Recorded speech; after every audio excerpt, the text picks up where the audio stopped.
Ad oggi alle 12 abbiamo somministrato in totale di dosi numero 190.163, ovviamente indistinte tra Pfizer e Moderna, questo è il numero totale. E il totale di persone vaccinate ad oggi, dove per persone vaccinate intendo le persone che hanno completato l'intero ciclo di vaccinazione previsto, quindi con la prima e la seconda dose, è 76.015.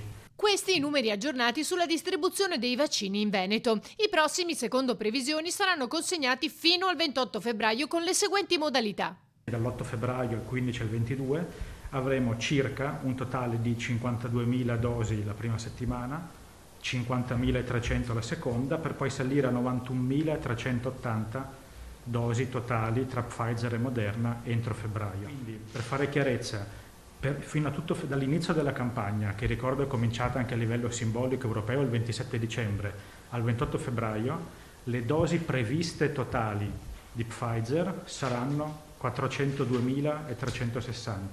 Dal 1 marzo non si conoscono ancora i numeri. Moderna domani avrà una lieve flessione delle consegne per l'Italia, mentre a metà febbraio, 1 marzo e metà marzo dovrebbe arrivare AstraZeneca con 270.000 dosi. Stiamo completando la famosa prima fase e dovrebbe essere quasi completata, sono i numeri probabilmente quella dei sanitari della RSA. Oggi e anche domani, adesso avevo notizia che dopo Treviso, USL, quindi USL Trevigiana, USL Polesana, stanno spedendo le lettere alla Corte del 41, quindi inizia già oggi. La Pedemontana domani, insomma, quindi in questi giorni stanno partendo le lettere per il 15, si inizia il 15, lunedì 15 febbraio.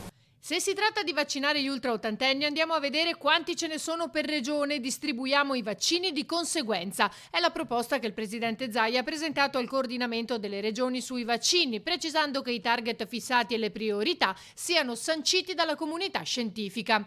L'importante, ha concluso, è l'appropriatezza. Se, come leggo, c'è il 14% di vaccini fatti a gente che non ne aveva titolo, è inquietante riferendosi a quanto accaduto in altre regioni.